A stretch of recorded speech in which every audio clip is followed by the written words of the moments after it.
नमस्कार everyone, welcome to astro सात्विक। पिछली कुछ वीडियोस को आपने बहुत प्यार दिया, वेबसाइट को आपने काफ़ी अच्छा रिस्पांस दिया, सो थैंक यू सो मच। और काफ़ी लोगों को कंसल्टेशन और कोर्सेज के लिए पेमेंट करने में प्रॉब्लम आ रहा था। उसका एक्चुअली रीज़न ये है क्योंकि मेरी जितनी भी कंसल्टेशन है आप देखेंगे ज़्यादातर 3300 रुपीज़ की है। तो बार बार एक ही अमाउंट की पेमेंट होने के कारण पीछे से कुछ प्रॉब्लम फ्लैग हो गया है कि मेरे अकाउंट में बार बार पेमेंट हो नहीं रहा है। तो मैंने इसलिए अल्टरनेटिव अकाउंट नंबर वेबसाइट में मेंशन किया है और आप मुझे कॉल करके भी अल्टरनेटिव अकाउंट नंबर ले सकते हो। तो किसी को पेमेंट में इशू आ रहा है तो प्लीज़ आप डायरेक्टली कॉल करें, there is nothing to worry. So thank you so much. दूसरी चीज़, आज का जो सबसे मेन टॉपिक है, आज हम बर्थ टाइम रेक्टिफिकेशन सीखेंगे यूजिंग दी नवमांश कुंडली। ऑल्सो हम करियर प्रेडिक्शन सीखेंगे यूजिंग दी नवमांश कुंडली। और जब मैं बर्थ टाइम रेक्टिफिकेशन और करियर प्रेडिक्शन की बात कर रहा हूँ तो आप सबको ये भी पता होगा कि 21 जून को, जो कि संडे है, उस दिन 6 बजे के बाद मेरा वर्कशॉप है बीटीआर के ऊपर and timing of events to the exact date. तो बेसिकली मैं एक ऐसा रेयर मेथड पढ़ाऊंगा जो अभी तक कहीं पढ़ाया नहीं गया है, जिससे आप एग्जैक्ट डेट इवेंट का मतलब you can find out the dates and उसी मेथड को रिवर्स में यूज करते हुए आप बर्थ टाइम रेक्टिफाई भी कर सकते हो। तो वेबसाइट में वर्कशॉप की डिटेल्स हैं, जिनके एनरोल होना है वो डायरेक्टली वेबसाइट में जाके एनरोल हो सकते हो। एक हफ्ता बचा है मात्र। Now coming to the main thing regarding the birth time rectification and the Navamsha. देखिए बीटीआर क्या है। पहली चीज तो बर्थ टाइम करेक्शन, देखिए हमने इसको कॉम्प्लिकेट बहुत कर दिया है। मैं आपसे ये जानना चाहता हूं कि आपको जब बर्थ टाइम पे डाउट हो तो आपको यही डाउट होगा कि जातक का लगन क्या है, नवमांश लगन क्या है। अब आप मैथमेटिकल अगर फॉर्मूलाज के बेस पे बीटीआर करोगे अगर मैथमेटिकल फॉर्मूलाज के ऊपर आप रिलाई करके बीटीआर करोगे तो आपको कभी कंसिस्टेंट रिजल्ट मिलेगा, कभी नहीं मिलेगा। लेकिन आपको क्या चीज पता है, आपको जातक का करियर पता है, आपको जातक की मैरिज पता हो सकती है, आपको जातक की एजुकेशन पता हो सकती है, जातक के फैमिली के बारे में कोई मेजर पॉइंट पता हो सकता है। तो आप देखें कि जो पर्टिकुलर चार्ट्स में आपको डाउट है, क्या वो चार्ट उस जातक का वो कर्म बता भी रहा है, क्या एक पर्टिकुलर लगन कुंडली से दिख भी रहा है कि अगर जातक सपोज डॉक्टर है कि ये डॉक्टर होगा। तो जातक की प्रोफेशन से बर्थ टाइम रेक्टिफाई करना बहुत इजी है। जातक का प्रोफेशन आपको उसके बर्थ टाइम के बारे में मेजर हिंट दे देगा। अब इसको यूज कैसे करना है, देखो और भी बहुत मेथड्स हैं। BTR it's a very big chapter, मतलब इस पे पूरा कोर्स आ सकता है। मैं आज ज़्यादा टेक्निकल उसमें नहीं जाऊंगा, मेरा पर्पस है आज आपको कुछ इजी और सिंपल देना। और आज जो मैं आपको दूंगा उसका कोई क्लासिकल रेफरेंस नहीं है। देखिए आज मैं आपको नवमांश के बेस पे करियर प्रेडिक्ट का बताऊंगा, लेकिन नवमांश कुंडली और करियर की जब बात होती है तो बृहत जातक हो गया वरामीर जी की, फलादीपिका हो गई, या आपकी और भी क्लासिकल टेक्स्ट हो गए, हर जगह एक कॉमन श्लोक है कि आप लगन कुंडली का 10th लॉर्ड देखो कौन सा है। सपोज मेरी लगन कुंडली का 10th लॉर्ड शनि है और आप D9 में देखो वो किस नवमांश में बैठा है। सपोज मेरा शनि D9 में धनु नवमांश में है, यानी गुरु के नवमांश में है। तो सब किताबें यही कहती है कि धनु का जो स्वामी गुरु है, गुरु का प्रोफेशन जातक करेगा, टीचिंग, लॉ या गुरु से कनेक्टेड ज्ञान से जुड़ा कार्य। तो नवमांश कुंडली की जब भी हम क्लासिकल रेफरेंस पढ़ते हैं तो नवमांश में क्लासिकल रेफरेंस में आपको हमेशा डिस्पोजिटर्स का कॉन्सेप्ट बहुत मिलेगा। आपको नवमांशा डिस्पोजिटर के ऊपर ही आपको पूरा नवमांश कुंडली का प्रेडिक्टिव सिस्टम मिल जाएगा। एज सच आपको नवमांश के हाउसेस के ऊपर क्लासिकल बुक्स में इतना क्लैरिटी नहीं है, ना इतने योग बताए गए हैं। नवमांश हाउसेस के ऊपर जो काम हुआ है वो मॉडर्न स्कॉलर्स ने किया है, मॉडर्न ऑथर्स ने करा हुआ है। अब काम भी करता है, ऐसा नहीं कह सकते काम नहीं करता। फॉर एग्जाम्पल आज जो मैं आपको सूत्र दूंगा ये सूत्र आप किसी की नवमांश कुंडली करेक्ट करने के लिए यूज कर सकते हो। अब मुझे सपोज डाउट हो गया कि मेरा नवमांश कुंडली सही है या गलत है, तो हमें ये पता है कि हम करियर किस घर से देखेंगे, दशम घर से देखेंगे, 10th हाउस से हम करियर देखेंगे। लेकिन मेरे एक्सपीरियंस में नवमांश कुंडली का 10th हाउस आपको करियर की ज्यादा क्लियर पिक्चर देगा। नवमांश कुंडली का जो दशम घर है वो आपको करियर के बारे में जो बता सकता है वो शायद से आपको कहीं और से ना पता लगे। तो आप एक काम करिए, आप अपनी नवमांश कुंडली खोलो, सिर्फ नवमांश D9, एंड D9 में 10th हाउस पे बैठा प्लैनेट देखिए और ये देखें कि आपकी D9 का 10th लॉर्ड किस हाउस में है। तो 90% केसेस में आपका करियर या तो D9 के 10th हाउस में बैठे प्लैनेट से जुड़ा होना चाहिए या D9 के 10th लॉर्ड से जुड़ा होना चाहिए। मतलब 90% of the cases your profession or career will synchronize or will match या तो D9 के 10th हाउस में बैठे ग्रह से जुड़ा कर्म जातक कर रहा होगा या D9 का 10th लॉर्ड जो है वो जिस घर में चला गया है उससे रिलेटेड कर्म जातक कर रहा होगा। So this is a very reliable method. हाँ, अगर आप बोलो कि किस क्लासिकल बुक में है तो शायद से मैं नहीं बता पाऊंगा क्योंकि मैं ढूंढ ढूंढ के थक गया, लेकिन क्लासिकल बुक्स में नवमांश के हाउसेस के ऊपर इतना काम नहीं हुआ है। कुछ श्लोक हैं, कुछ गिने चुने श्लोक हैं, बट अदरवाइज हमेशा नवमांश के डिस्पोजिटर की बात होती है कि ग्रह किस नवमांश राशि में गया, ग्रह किस नवमांश में गया, उसका नवमांश का डिस्पोजिटर क्या है, उसी के ऊपर पूरा सिस्टम बना है नवमांश का। लेकिन मॉडर्न कुछ स्कॉलर्स हैं वो D9 का बेसिकली 10th हाउस यूज करते हैं फॉर द करियर। दूसरी बात, आपके D1 कुंडली का 10th लॉर्ड D9 में जिस घर में जाएगा वो भी इंपॉर्टेंट हो जाएगा। अब देखिए, इतना कॉम्प्लिकेट ना करें, मुझे सिंपल सी बात ऐसी है कि सपोज आपको D9 में डाउट है तो आप बर्थ टाइम थोड़ा बहुत ऊपर नीचे करके देखें कि D9 में 10th हाउस में बैठा प्लैनेट या D9 के 10th लॉर्ड से जुड़ा हुआ जातक करियर कर रहा है कि नहीं कर रहा है। एग्जाम्पल के लिए मेरा D9 में, मैं अपना एग्जाम्पल देता हूं, मेरी नवमांश कुंडली में D9 के 10th हाउस में केतु है और उस पर जुपिटर की दृष्टि है। Ketu we know, we take for astrology occult, ज्योतिष, ठीक है, मैं ज्योतिष ऑकल्ट एस्ट्रोलॉजी में हूं। गुरु की भी दृष्टि है, वो कंसल्टेंट बता रहा है। मेरे D9 का 10th लॉर्ड मरकुरी है और D9 कुंडली में मेरा मरकुरी 10th लॉर्ड बन के 8वें घर में चला गया है। D9 का 10th लॉर्ड मेरा 8वें घर से कनेक्ट हो चुका है and I am doing astrology, क्योंकि अभी तक तो मैं एस्ट्रोलॉजी ही मेनली कर रहा हूँ, लॉ भी अपनी जगह है, लेकिन astrology is my main thing right now. तो द थिंग इज, लगन कुंडली में, मेरी कुंडली में 5th हाउस 8th हाउस का या 10th हाउस और 8th हाउस का ऐसा कोई मेजर कनेक्शन है नहीं, ना 8th और 10th का कनेक्शन है, ना 5th और 8th का कनेक्शन है। तो 8वें घर का कोई मेजर कनेक्शन ना होने के बावजूद, मतलब लगन कुंडली में, मेरे लगन चार्ट में 8वें घर का दशम घर या मतलब 11वें घर या दूसरे घर से कहीं से भी 8वें घर या 8वें घर के स्वामी का कोई कनेक्शन नहीं है, लेकिन still I am doing astrology क्योंकि D9 का 10th लॉर्ड 8th हाउस में है। क्लियर? अभी मेरे कजन ने एग्जाम निकाला बैंक का, so he became a bank PO in Gramin bank, तो उसने इंजीनियरिंग करा है, लेकिन नवमांश कुंडली में 10th हाउस में उसका बेसिकली नवमांश का लगन है पाइसेस। नवमांश का लगन पाइसेस है, तो नवमांश का 10th लॉर्ड कौन सा हुआ? जुपिटर। तो उसके नवमांश कुंडली में 10th lord Jupiter is going to the 2nd house. तो मैं उसको बहुत पहले से कहता था कि तेरा बैंकिंग या फाइनेंस में जॉब लगेगा, and he not use to believe it क्योंकि he was from engineering background. तो उन्होंने इंजीनियरिंग करी, फिर जॉब नहीं लगा, तो लेटर ऑन उन्होंने बैंकिंग की तैयारी करी। अभी रिसेंटली उन्होंने बैंक में ज्वाइन करा है, हार्डली अभी आई गेस 2 महीने हुए होंगे, 1-2 महीना। तो D9 में 10th Lord of career mean लगन में गुरु बन के 2nd हाउस ऑफ वेल्थ में चला गया, यानी जहां तक पैसे से जुड़ा, बैंकिंग से जुड़ा काम करेगा। तो आप क्या करें, आप D9 का 10th हाउस देखें, 10th हाउस में बैठा प्लैनेट देखें। या तो आपका करियर D9 के 10th हाउस में बैठे प्लैनेट से ही लिंक होगा, या आपका करियर D9 के 10th लॉर्ड जहां पे बैठा होगा, जिस घर में बैठा होगा, D9 के 10th लॉर्ड के जिस घर के अंदर प्लेसमेंट होगी, उस घर से जुड़ा आपका कर्म होगा।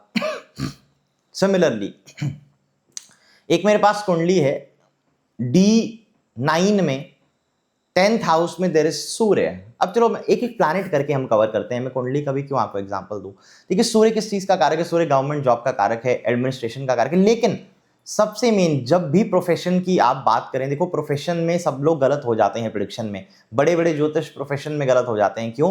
क्योंकि आज की डेट में प्रोफेशंस इतने ज्यादा हैं एक प्लैनेट के कि आप कंफ्यूज हो सकते हो। दूसरी बात, हम एक चीज याद नहीं रखते कि एक प्लैनेट के टेक्निकल और नॉन टेक्निकल प्रोफेशन होंगे, एक प्लैनेट के इंटेलेक्चुअल और नॉन इंटेलेक्चुअल प्रोफेशन होंगे। फॉर एग्जांपल, सूर्य इंटेलेक्चुअल या टेक्निकल काम में तो आपको गवर्नमेंट जॉब दे देगा, एडमिनिस्ट्रेशन दे देगा, पॉलिटिक्स भी दे सकता है, लेकिन सूर्य को गोल्ड स्मिथ भी कहा गया है, गोल्ड का काम करने वाला। तो नॉन इंटेलेक्चुअल में या बिजनेस में वो गोल्ड का ज्वेलरी का काम बता सकता है, करेक्ट। सूर्य मेडिसिन का भी कारक है। सिमिलरली एक शनि लॉ का भी कारक है, एक शनि लेबरर का भी कारक है, एक शनि लोहे से रिलेटेड काम करने वाले आदमी का भी कारक है। तो शनि जातक को लॉयर या जज बनाएगा या उसको लोहे से रिलेटेड काम कराएगा, आयरन से रिलेटेड काम कराएगा, फैक्ट्री इंडस्ट्री या मतलब सीमेंट सरिये का काम कराएगा, आप कैसे बोल सकते हो। तो आपको ये देखना है कि देखो हर एक ग्रह के एक इंटेलेक्चुअल मतलब एक ऐसा प्रोफेशन होगा जिसको आप दिमाग से यूज करके मतलब पैसा कमाओगे, एक नॉन इंटेलेक्चुअल होगा मतलब जहाँ पे आप बिजनेस करके या ट्रेडिंग कर से कमाओगे। तो आप हमेशा अपने क्लाइंट को ऑप्शन दो कि आप अगर इंटेलेक्चुअल साइड जाना चाहते हो और into technical side you want to go, तो ये सब्जेक्ट इस प्लैनेट के हैं, और नॉन इंटेलेक्चुअल साइड अगर बिजनेस करना चाहते हो तो ये चीजों का आप इससे बिजनेस कर सकते हो। ये एक सही तरीका है और इससे काफी सटीक प्रेडिक्शन आपका बैठेगा। तो देखिए D9 के 10th हाउस में सूर्य हो तो देखा गया कि जातक no doubt government job administration में हो सकता है। चंद्रमा हो तो चंद्रमा में क्या रहता है कि जॉब में अनस्टेबिलिटी आ जाती है, फ्रीक्वेंट जॉब चेंजेस, या हो सकता है चंद्रमा D9 के 10th हाउस में आदमी फॉरेन चला जाए जॉब के लिए, घर से दूर चला जाए, person goes to very far away place, उसको ट्रेवल करना पड़े जॉब के लिए। मून इन चीज़ों का कारक है। मून फूड बिजनेस भी बता सकता है खाने पीने से जुड़ा काम भी बता सकता है होटल रेस्टोरेंट भी बता सकता है। मंगल अगर D9 के 10th हाउस में है तो मंगल में बहुत आपको बोल चुका हूं कि मंगल के प्रोफेशन प्रिडिक्ट करना बहुत इजी होता है।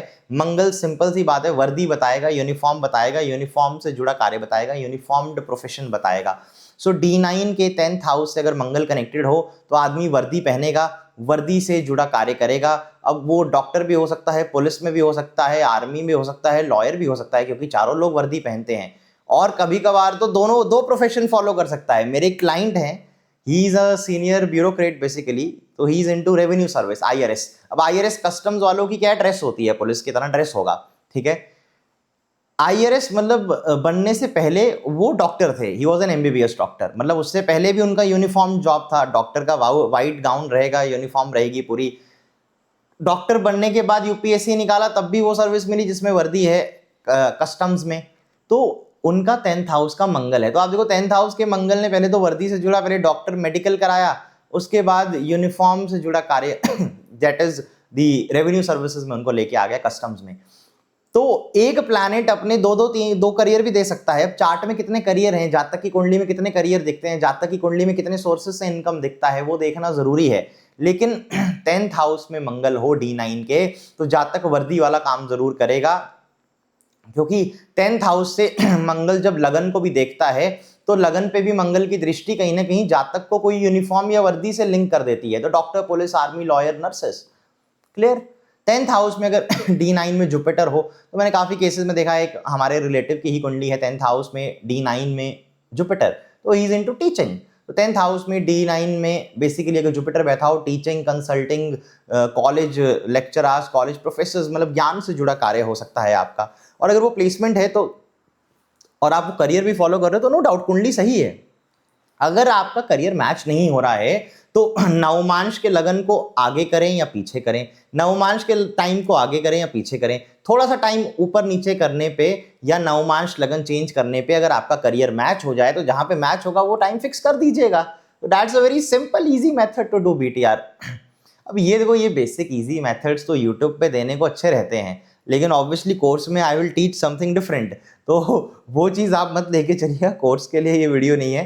This is just introduction for you, छोटा सा और बहुत बेसिक सा मैं चीज़ बता रहा हूँ।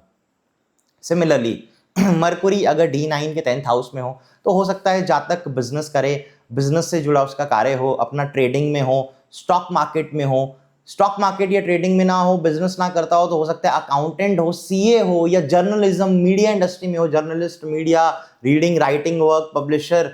तो ये सब जो बुध के काम हैं, accountancy, CA and all basically business, तो D9 के 10th हाउस में मरकुरी ये देगा। D9 के 10th हाउस में सपोज शुक्र आ जाए तो no doubt person will earn some good money from the profession. Luxury से रिलेटेड काम कर सकता है, ज्वेलरी से रिलेटेड काम कर सकता है, क्लोथिंग से रिलेटेड काम। याद रखिए शुक्र हमेशा भोग की चीजों का काम देगा, ज्वेलरी, क्लोथिंग, परफ्यूम्स, कॉस्मेटिक्स, गाड़ी, ये सब भोग विलास की जो चीजें हैं। तो शुक्र D9 के 10th हाउस में हो तो हो सकता है आदमी इन सब चीजों से रिलेटेड बिजनेस करे। अगर इन सब चीजों से बिजनेस में वो नहीं है, अगर वो किसी इंटेलेक्चुअल प्रोफेशन में है, किसी टेक्निकल प्रोफेशन में है, तो शुक्र क्या है, मृत संजीवनी विद्या का कारक है, शुक्र औषधि का कारक है, दवाई का कारक है। तो 10th हाउस वीनस D9 में आदमी को डॉक्टर बना सकता है, कोई बड़ी बात नहीं है। D9 में 10th हाउस का वीनस मैंने काफी डॉक्टर्स की कुंडली में या काफी मेडिकल वालों की कुंडली में भी देखा हुआ है, क्योंकि वीनस मृत संजीवनी विद्या है। सो वीनस उस चीज का भी कारक है। सो नो डाउट वीनस को आप जब 10th हाउस में लें तो उसमें मतलब कोई भी प्लैनेट आप लें, उसका टेक्निकल और नॉन टेक्निकल प्रोफेशन देखें, इंटेलेक्चुअल और नॉन इंटेलेक्चुअल देखें, उसके सब्जेक्ट्स को देखें और उसके बिजनेस को देखें, दोनों ऑप्शन क्लाइंट को दें। ओके, दूसरी चीज ये वीनस फाइनेंस का भी कारक है, तो कभी कभार D9 के 10th हाउस में शुक्र बैंकिंग जॉब भी देखा गया है। शनि हो, सपोज आपके D9 के 10th हाउस में शनि हो, तो शनि कैन शो सर्विस और जॉब। शास्त्र तो कहता है लेबर या सम स्मॉल जॉब्स, लेकिन सैटर्न लॉ का भी कारक है, सैटर्न टेक्निकल काम इंजीनियरिंग का भी कारक है, सिविल इंजीनियरिंग हो गया, दैट इज ऑल्सो द कारक ऑफ सैटर्न। तो मैंने एक चीज और देखी, शनि मंगल राहु केतु, शनि मंगल राहु केतु अगर D9 के 10th हाउस से कनेक्टेड हो, क्योंकि चारों ग्रह टेक्निकल हैं, पाप हैं, अगर D9 के 10th हाउस में Saturn Mars Rahu Ketu linked हो, तो काफी केसेस में देखा गया कि जातक ने हो सकता है इंजीनियरिंग करा हो, या वो किसी टेक्निकल एजुकेशन या टेक्निकल सब्जेक्ट में हो, लाइक इंजीनियरिंग में सिविल इंजीनियरिंग हो सकता है, IT हो सकता है, टेक हो सकता है, कुछ भी है। बट मार्स को भी काफी लोग टेक्निकल का कारक मानते हैं, शनि को भी टेक्निकल एजुकेशन का कारक माना जाता है, Rahu Ketu they are also technical कारक। तो आप ये देखो कि आपके D9 के 10th हाउस में शनि मंगल राहु केतु तो नहीं है, अगर हैं तो वहाँ टेक्निकल काम में ये अच्छा सक्सेस दे सकता है। लेकिन साथ ही साथ ये भी ध्यान रखना कि है तो चारों पाप ग्रह की category, Rahu Ketu they are malefics, Saturn Mars is also malefics. तो कभी कभार ये देखा गया कि D9 का 10th हाउस में अगर पाप ग्रह हो, D9 के 10th हाउस में अगर मेलेफिक ग्रहों का इन्फ्लुएंस हो, तो जातक को करियर में कुछ प्रॉब्लम आ जाएगा, या तो करियर में ब्रेक आ जाएगा या उसको कुछ दिक्कत आ जाएगी, करियर कभी कभार चेंज भी करना पड़ सकता है। पाप ग्रहों का दशम घर में कनेक्शन हो तो करियर चेंज करना पड़ेगा, डिपार्टमेंटल इंक्वायरीज, जॉब में दिक्कत, अनस्टेबिलिटी रहेगी। Okay, some break in the profession will be seen. तो एक स्टेबिलिटी जो है वो नहीं आ पाती है अगर आपके D9 के 10th हाउस में पाप ग्रह हो, और आदमी के करियर चेंज करने के भी योग बन जाते हैं। सम केसेस हो सकता है करियर काफी आदमी का लेट शुरू हो, तो क्योंकि देखो कहीं भी कोई भी शास्त्र पढ़ोगे तो दशम घर पे शुभ ग्रहों का प्रभाव बहुत अच्छा माना गया। मतलब अगर कोई राजयोग भी है तो आपने काफी राजयोग सुने होंगे कि दशम घर में 2 या 2 से ज्यादा शुभ ग्रह है तो जातक को राजयोग है। दशम घर में शुभ ग्रह है, जातक जल्दी पैसा कमाएगा। दशम घर में शुभ ग्रह है, जातक का बर्थ किसी अच्छे फैमिली में हुआ है। दशम घर में शुभ ग्रह है, जातक इजीली पैसा कमा लेगा या जातक को इजी सक्सेस मिल जाएगा। तो आपको ऐसे योग कहीं मिलेंगे काफी क्लासिकल बुक्स में, क्योंकि दशम घर पे शुभ ग्रहों का इन्फ्लुएंस इजी सक्सेस और एक अच्छी कमाई यानी ईमानदारी की कमाई, एक जिसे कहते हैं एक प्योर मतलब इनकम जो होती है उसके लिए माना जाता है। दशम घर में पाप ग्रह हो सकते हैं आपके, सपोज आपके दशम घर में मंगल राहु है, शनि राहु है, शनि केतु है या मंगल केतु है, तो जातक मैंने देखा है काफी करप्ट भी होते हैं, काफी लोगों को करप्शन से पैसा आ रहा होगा या किसी मतलब इस तरह की नेगेटिव चीज से पैसा आ रहा होगा। मतलब इसमें देखो 2 या 2 से ज्यादा पाप ग्रह होने चाहिए,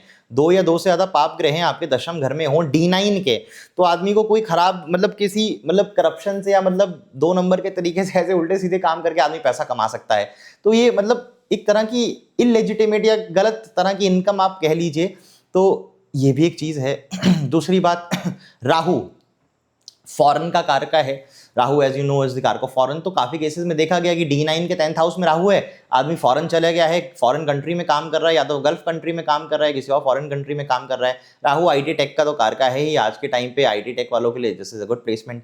10th हाउस में केतु हो तो ध्यान रखिएगा 2-3 करियर चेंज करने पड़ सकते हैं। D9 के 10th हाउस में केतु हो तो आदमी पक्का 2-3 करियर चेंज करेगा या 2-3 बार अपना काम छोड़ेगा। करियर में थोड़ा स्टेबिलिटी में दिक्कत रहता है। हाँ, ज्योतिषों के लिए अच्छा है, ऑकल्ट वालों के लिए अच्छा है, सर्जन्स के लिए अच्छा है, जो शार्प चीज से काम करते हैं उनके लिए अच्छा है। सो इन सब चीज़ों के लिए अच्छा माना जाएगा। तो ये तो हो गया, देखो सूर्य चंद्र मंगल बुध शुक्र बृहस्पति शनि राहु केतु दशम घर में नवमांश के। तो यहाँ से तो आप प्रोफेशन देख सकते हो। दूसरा, आप ये भी देखो कि आपका D9 का 10th लॉर्ड कहाँ जा रहा है। तो आपका D9 का 10th Lord suppose 2nd house में है तो फाइनेंस में बैंकिंग में जॉब लग सकता है।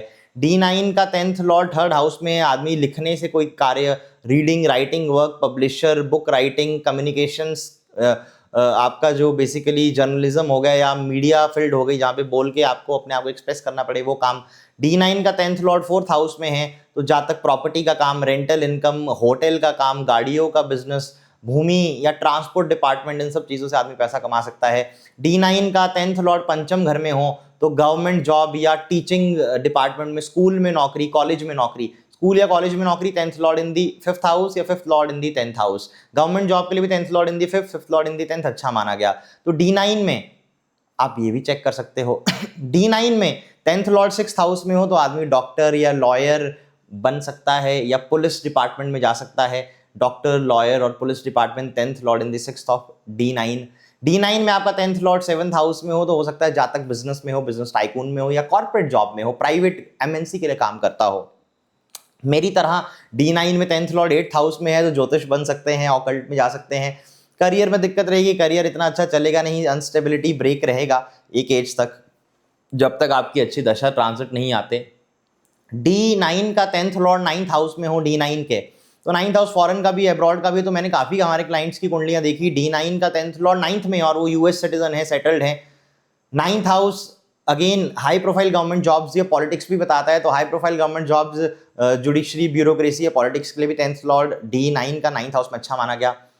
और 9th हाउस आपको पता है कॉलेज का भी है, हायर एजुकेशन का भी, तो जो लोग यूनिवर्सिटी लेवल पे काम कर रहे हैं 10th Lord in the 9th house common. D9 में देखना है, D9 में, D1 में मत देखिएगा। एक सेकंड के लिए D1 कुंडली अपनी भूल जाएं, आपको अपना बर्थ टाइम रेक्टिफाई करना है, D1 भूल जाओ, सिर्फ D9 देखिए। अब हाँ, 10th लॉर्ड इन दी 10th को भी हम गवर्नमेंट जॉब या एडमिनिस्ट्रेटिव जॉब के लिए मानते हैं। काफी शास्त्र, काफी बुक्स में मेंशन है कि 10th लॉर्ड 10th में होगा, आदमी का एडमिनिस्ट्रेटिव स्किल होगा, गवर्नमेंट या सरकार के लिए कार्य करेगा, राज्य के लिए आदमी कार्य करेगा। तो D9 का 10th लॉर्ड 10th में है तो गवर्नमेंट नौकरी आप देख सकते हो। D9 का 10th लॉर्ड 10th में है, गवर्नमेंट के लिए यू कैन प्रिपेयर। D9 का 10th लॉर्ड अगर 11वें घर में है तो भी अच्छी बात है, जातक विल अर्न गुड मनी और it will be a lucky placement. और D9 का 10th लॉर्ड अगर 12वें घर में है तो हो सकता है D9 के 10th लॉर्ड में 12वें घर में जाने के कारण हाई चांसेस के जातक फॉरेन जाएगा, अब्रॉड में जाके सेटल होगा, करियर के लिए फॉरेन में अपना करियर परस्यू करेगा। 10th Lord is the career, 12th house is the abroad. D9 में 10th और 12th का कनेक्शन बाहर लेके जाएगा।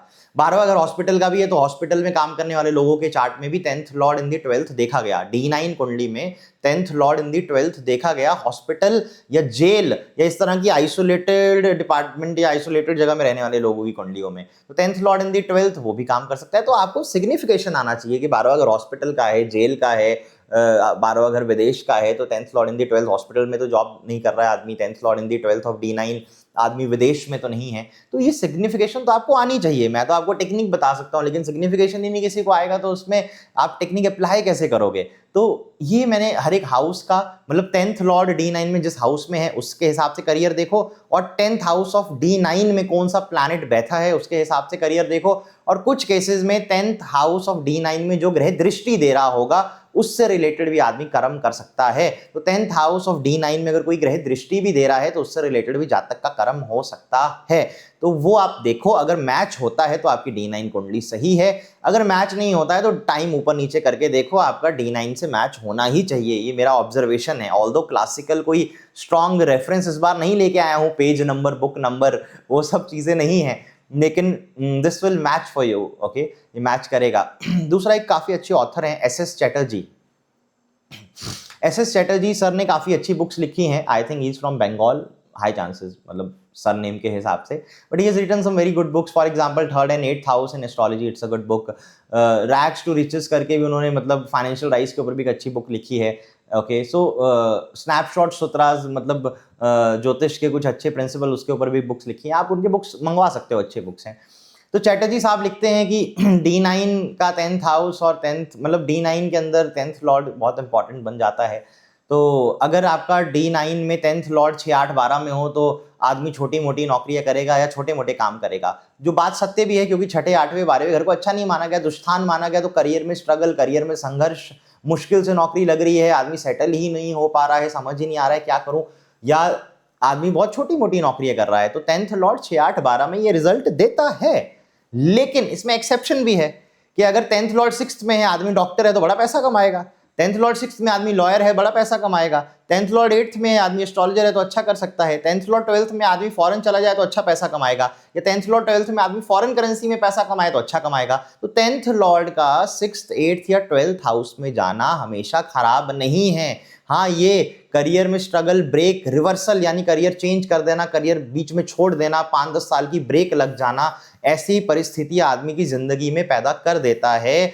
लेकिन अगर आप कहो कि 10th लॉर्ड 6th 8th या 12th हाउस में खराब है, तो ऐसा बिल्कुल भी नहीं है, क्योंकि 10th लॉर्ड 6th 8th और 12th हाउस के अंदर अगर हो और आदमी 6th 8th या 12th हाउस से ही जुड़ा काम, प्रोफेशन फॉलो करता हो, तो उसके लिए राजयोग बन जाएगा, उसको वो एक्सट्रीम सक्सेस की ओर लेके जाएगा। तो 10th लॉर्ड 6th हाउस में मैंने देखा बहुत सक्सेसफुल, बहुत मतलब करोड़ों में पैसा कमाने वाला डॉक्टर है, उनके 10th लॉर्ड 6th हाउस में है, big money. 10th Lord 12th house में आदमी फॉरेन करेंसी में, यूएस डॉलर्स में बहुत अच्छा कमा रहा है। तो 10th लॉर्ड 6-8-12 में खराब हो सकता है, चैलेंजिंग हो सकता है, सेटलमेंट में डिले देगा, करियर चेंज, करियर में रिवर्सल, बैकलॉग, बीच में करियर ब्रेक हो जाना, 5-10 साल की ब्रेक लग जाना, ये चीजें हो सकती है। लेकिन अगर आपका करियर 6th 8th या 12th हाउस से ही जुड़ा है, उस हाउस से ही जुड़ा है, तो आपको अच्छा रिजल्ट आएगा। तो ये कंडीशन अपने दिमाग में हमेशा रखिएगा। दूसरा कि दशम घर पाप पीड़ित नहीं होना चाहिए। दशम घर पाप पीड़ित हो तो कहते हैं आदमी को डिफेम होगा, नौकरी में बदनामी होगी, काम में बदनामी होगी, आरोप आदमी के ऊपर लगेंगे, नौकरी से निकाला जा सकता है, डिपार्टमेंटल इंक्वायरी आदमी के ऊपर हो सकती हैं। तो 10th हाउस D9 का पाप ग्रहों से, जैसे कि शनि राहु की युति, शनि केतु की युति, मंगल राहु की युति, मंगल केतु की युति, मंगल शनि की युति, ऐसी पाप युतियां ना हो और अगर हैं तो please don't get into any controversy, don't get into any corruption, क्योंकि कोई केस या ऐसा डिस्प्यूट, मतलब वर्क प्लेस में आपका कोई लीगल केस बन जाएगा, वर्क प्लेस में आपके ऊपर कोई डिपार्टमेंटल इंक्वायरी हो जाएगी, कोर्ट तक बात जा सकती है और आदमी को उसके कारण डिफेमेशन या बदनामी सहन करनी पड़ेगी। दशम घर को शास्त्रों में यही कहा गया है कि जितने शुभ ग्रह वहां पे होंगे, आदमी राजगद्दी पाएगा, आदमी अच्छे तरीके से पैसा कमाएगा, अच्छा एक रूलर बनेगा बेसिकली, और आदमी का एक अच्छा एक मतलब 10th हाउस पिता की इनकम के लिए भी देखा जाता है, या पिता के कुल का भी है 10th हाउस। तो 10th हाउस पितृ कुल का भी है, फादर के कुल का, फादर की फैमिली का, या पिता की इनकम का, तो पिता की इनकम भी अच्छी रहेगी। तो 10th हाउस का अच्छा होना, इसलिए काफी केसेस में देखा गया कि 10th हाउस में ज्यादा ग्रह हो तो आदमी के फादर बहुत रिच होते हैं। अगर शुभ ग्रह हो, खासकर बेनिफिक प्लैनेट हो, तो फादर कैन बी रिच, या फादर का कोई हाई प्रोफाइल स्टेटस होगा। तो 10th हाउस D9 का ध्यान रखिएगा, गड़बड़ नहीं होना चाहिए वहां पे। और सिमिलरली D9 के 10th हाउस में कोई नीच का ग्रह ना हो, क्योंकि नीच के ग्रह स्ट्रगल्स देते हैं। D9 का 10th लॉर्ड नीच ना हो जाए, तो आप ये भी ध्यान रखिए आपका D9 का 10th लॉर्ड कहीं नीच तो नहीं हो गया है, या D9 में कोई नीच का ग्रह तो नहीं है, और अगर नीच का है तो उसका नीच भंग राजयोग होना चाहिए। देखो, नीच का ग्रह इट्स नॉट अ प्रॉब्लम, नीच का ग्रह है और उसका नीच भंग राजयोग हो रहा है तो रिजल्ट तो अच्छा आ जाएगा। लेकिन नीच का ग्रह भी है और नीच भंग राजयोग बन नहीं रहा है, तो आप प्रॉब्लम में फंस सकते हो। तो D9 के 10th हाउस में कोई नीच ग्रह नहीं होना चाहिए। D9 के 10th लॉर्ड का नीच का मतलब राशि अकुपाय नहीं करनी चाहिए। तो इन शॉर्ट, D9 के 10th हाउस में नीच का प्लैनेट ना हो, या D9 का 10th लॉर्ड नीच ना हो, मतलब नीच प्लैनेट्स का D9 के 10th हाउस या 10th लॉर्ड से कनेक्शन ना हो तो अच्छा है। अगर है तो इट कैन गिव प्रॉब्लम, अगर नीच भंग राजयोग है तो अच्छी बात है, फिर तो कैंसिल आउट हो जाएगा। तो देखिए, इस तरह आप बर्थ टाइम रेक्टिफिकेशन करें, अपना D9 चार्ट कंफर्म करें। अगर आपको डाउट है तो कमेंट बॉक्स में डालें, लेटेस्ट डिस्कस, सब लोग डिस्कस करेंगे तो आप लोगों को क्लैरिटी मिलेगी। बाकी जिनको वर्कशॉप में आना है उनको मैं बता देता हूँ, वर्कशॉप हमारी बिल्कुल अलग रहने वाली है, ये सब डेमो मतलब ऐसे ही है, this is not even a demo. तो 21 जून संडे 6 बजे के बाद हमारा होगा सेशन। सो 3 घंटे की तो वैसे मैंने प्लान की है कि 3 घंटे की तो वर्कशॉप होगी, तो वहाँ से आप timing of the event to the day, या you can also do BTR using that technique. Enrollment अभी ओपन है, संडे तक यू कैन एनरोल, शाम के 6 बजे तक। तो just go to my website and let me know. Consultation भी आप वेबसाइट से बुक कर सकते हो। पेमेंट अगर आपकी फेल हो रही है तो आप मुझे डायरेक्टली व्हाट्सएप पे कॉल करें या मैसेज करें, या डायरेक्टली मुझे, क्योंकि I will give you the another account number, क्योंकि मेरे अकाउंट में मैंने आपको बताया सेम अमाउंट की पेमेंट बार बार होने के कारण वो कुछ फ्लैग हो गया है, तो उससे पेमेंट फेल हो जा रहा है सेम अमाउंट का। So you can try another way also, कि आप मतलब पेमेंट को 2 पार्ट्स में कट करके पे करो, वो भी हो जाएगा। तो I just let me know if you are, काफ़ी लोगों की पेमेंट फेल हुई, बहुत लोग परेशान भी हुए, तो इस कारण से मुझे लगा कि मुझे बात आपको इन्फॉर्म कर देनी चाहिए। तो ठीक है, बस ये चीज़ें हैं। बाकी latest meet in the another video. Thank you so much.